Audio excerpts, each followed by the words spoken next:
नमस्कार दोस्तों, मैं शमसुद्दीन खान दिल्ली क्राइम प्रेस से हमारे चैनल न्यूज एसएसके में आपका स्वागत है। दोस्तों, आज हम लाए हैं आपके लिए देश विदेश की बड़ी खबरें और इसके साथ ही हम आपको दिखाएंगे खेल से भी बड़ी खबरें। दोस्तों, अगर आपने चैनल को लाइक और सब्सक्राइब नहीं किया है तो एक बार लाइक और सब्सक्राइब जरूर कर लें।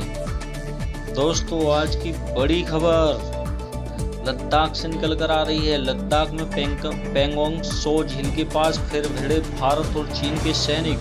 पीएलए ने भारतीय सैनिकों पर लगाए फायरिंग के आरोप। सोमवार देर रात चीन के सरकारी अखबार ग्लोबल टाइम्स ने भारतीय सैनिकों पर सीमा पार करने और फायरिंग करने का आरोप लगाया है। ग्लोबल टाइम्स के अनुसार ताजा झड़प पेंगोंग सो झील के दक्षिणी छोर स्थित सैनपाओ की पहाड़ी पर हुई है। भारत और चीन के बीच सीमा को लेकर तनाव कम होने के आसार नहीं दिख रहे हैं। सोमवार देर रात चीन ने भारतीय सैनिकों पर सीमा पार करने और गोलीबारी करने का आरोप लगाया है। दावा किया जा रहा है कि ताजा झड़प लद्दाख के पेंगोंग सो झील के दक्षिणी छोर पर स्थित एक पहाड़ी पर हुई है। दोस्तों, एक और बड़ी खबर निकल कर आ रही है। सुशांत सिंह राजपूत केस, एनसीबी को लगा तगड़ा झटका। ड्रग्स मामलों में बयान से पलटे जैद और परिहार। दोस्तों, ये बहुत बड़ी खबर है आज की। बॉलीवुड एक्टर सुशांत सिंह राजपूत की मौत मामले में ड्रग्स एंगल सामने आने के बाद नार्कोटिक्स कंट्रोल ब्यूरो एनसीबी द्वारा गिरफ्तार किए गए दो आरोपी जैद बिलात्रा और अब्दुल वासिद परिहार अपने बयान से मुकर गए हैं। इन्हीं दोनों के बयानों के आधार पर एनसीबी ने रिया चक्रवर्ती के भाई सौविक और सुशांत के हाउस मैनेजर सेमिल मिरांडा और डोमेस्टिक हेल्पर दिवेश सावंत को गिरफ्तार किया था। जैद बिलाल्ला और परिहार ने अर्जी में दावा किया है कि एनसीबी अधिकारियों ने उनसे बयान जबरदस्ती रिकॉर्ड किए थे और इस समय बिलात्रा और परिहार एनसीबी की हिरासत में हैं। ड्रग्स मामले के दोनों आरोपियों को जब मेट्रोपॉलिटन मजिस्ट्रेट कोर्ट के सामने पेश किया गया तो उन्होंने अपने बयान को स्वीकार करने से मना कर दिया। दोस्तों, एक और बड़ी खबर निकल कर आ रही है कि एम्स चीफ रणदीप गुलेरिया बोले हार्ड इम्यूनिटी विकसित होने में लगेगा वक्त। टेस्टिंग के दूसरे चरण में हैं 3 वैक्सीन। एम्स प्रमुख डॉक्टर रणदीप गुलेरिया का कहना है कि अगर कोरोना के मामले इसी तरह तेजी से बढ़ते रहे तो भारत निश्चित रूप से शीर्ष स्थान ले सकता है। लेकिन भारत के लिए अच्छी बात यह है कि दुनिया के मुकाबले भारत में प्रति मिलियन मामलों की संख्या कम है, जबकि भारत की आबादी बहुत ज़्यादा है। कोरोना वायरस संक्रमण के केस भारत में तेजी से बढ़ने लगे हैं। देश में कोरोना मामलों की कुल तादाद 40 लाख के पार पहुंच चुकी है। इस बीच कोरोना महामारी को लेकर एम्स प्रमुख डॉक्टर रणदीप गुलेरिया कहना कि अगर कोरोना के मामले इसी तरह तेजी से बढ़ते रहे तो भारत निश्चित रूप से शीर्ष स्थान ले सकता है। लेकिन भारत के लिए अच्छी बात यह है कि दुनिया के मुकाबले भारत में प्रति मिलियन मामलों की संख्या कम है, जबकि भारत की आबादी बहुत ज़्यादा। उन्होंने कहा कि भारत के लिए सबसे अच्छी बात वो है कि यहाँ मृत्यु दर कम है और रिकवरी दर बहुत।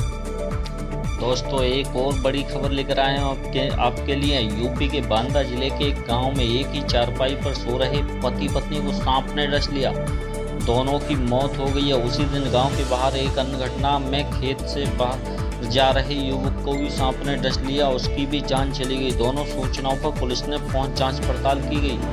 सोता निवासी विनोद 27 पुत्र रामकुमार रविवार रात अपनी पत्नी मिथिलेश 25 के साथ सो रहे थे। सोमवार भोर सांप ने विनोद के कंधे पर मिथिलेश के कमर के पास डस लिया। सांप के डसने के बाद विनोद की नींद खुली तो देखा सांप उसके हाथ में लिपटा हुआ था। चीख पुकार सुनकर परिवार के लोग मौके पर पहुंच गए। पहले दोनों का घरेलू उपचार किया। हालत में सुधार न होने पर ओझाओं को बुलाकर दोनों की झाड़ फूंक करवाई, लेकिन हालात में सुधार नहीं हुआ। दोनों को बिसंडा के समीप एक देव स्थान ले जाया गया, वहां पर उनकी हालत और बिगड़ गई। इसके बाद परिजन ने दोनों को जिला अस्पताल ले गए और यहां मौत हो गई। नमस्कार दोस्तों, एक और बड़ी खबर निकल कर आ रही है। अगर आप क्रिकेट का शौक रखते हैं तो आपके लिए ये बहुत ही बुरी खबर है। बहुत दिनों से चर्चा थी कि आईपीएल का शेड्यूल कब आएगा। अब आईपीएल 2020 का शेड्यूल फैंस के सामने है। टीमें तैयारी में लगी हुई हैं, लेकिन फिर भी आईपीएल की शुरुआत में आप मजे की फुल डोज से हल्का फुल्का महरूम कर रह सकते हैं। वजह यह है इंग्लैंड ऑस्ट्रेलिया सीरीज। वैसे तो इंग्लैंड ऑस्ट्रेलिया वनडे सीरीज 16 सितंबर को खत्म हो जाएगी, जबकि आईपीएल 19 सितंबर से होगा। लेकिन फिर भी सीरीज खत्म होने के बाद भी कई खिलाड़ी टीम के साथ अगले 6 दिनों तक नहीं जुड़ पाएंगे। जी हां, खबर मिली है कि इंग्लैंड में सीरीज खेलकर आ रहे क्रिकेटर्स को कम से कम 6 दिन के क्वारंटीन पीरियड में रहना पड़ेगा। अगर उनकी रिपोर्ट नेगेटिव आती है तब भी वो अपनी फ्रेंचाइजी के साथ जुड़ पाएंगे। 16 सितंबर को सीरीज खत्म करके ऑस्ट्रेलिया और इंग्लैंड के प्लेयर 17 सितंबर को यूयू में पहुंचेंगे। वहां पहुंचकर पहले, तीसरे और छठे दिन उनका 3 बार कोविड-19 टेस्ट होगा। इन तीनों टेस्टों में नेगेटिव आने के बाद ही यानी 24 सितंबर को ये खिलाड़ी अपनी टीमों के साथ जुड़ पाएंगे। दोस्तों, एक और बड़ी खबर निकल कर आ रही है यूपी के आगरा से। अगर आप घूमने के शौकीन हैं तो आपके लिए अच्छी खबर है। उत्तर प्रदेश सरकार ने अनलॉक 4 के अंतर्गत ताजमहल खोलने के निर्देश जारी कर दिए हैं। इसके बाद आगरा जिलाधिकारी ने फैसला लिया कि 21 सितंबर से ताजमहल आम लोगों के लिए खोल दिया जाएगा। हालांकि इसमें पर्यटकों की एक सीमा तय कर दी गई है। 60 टिकटों के लिए सूचना जारी कर दी गई है कि जिला अधिकारी ने ताजमहल खोलने के निर्देश जारी कर दिए हैं। जानकारी मिली है कि पर्यटक 21 सितंबर से ताज का दीदार कर पाएंगे। हालांकि ताजमहल के दीदार के लिए एक दिन में सिर्फ 5000 लोग को ही अनुमति दी गई है। इसके अलावा आगरा फोर्ट में एक दिन 2500 पर्यटकों को प्रवेश दिया जाएगा। जानकारी मिली है कि इन किलों में टिकट काउंटर फिलहाल बंद ही रहेंगे। हालांकि लोग ऑनलाइन मोड से ताजमहल देखने के लिए टिकट खरीद पाएंगे। बता दें कि ताजमहल 17 मार्च को कोरोना की वजह से बंद कर दिया गया था। दोस्तों, एक और बड़ी खबर निकल कर आ रही है उन्नाव से।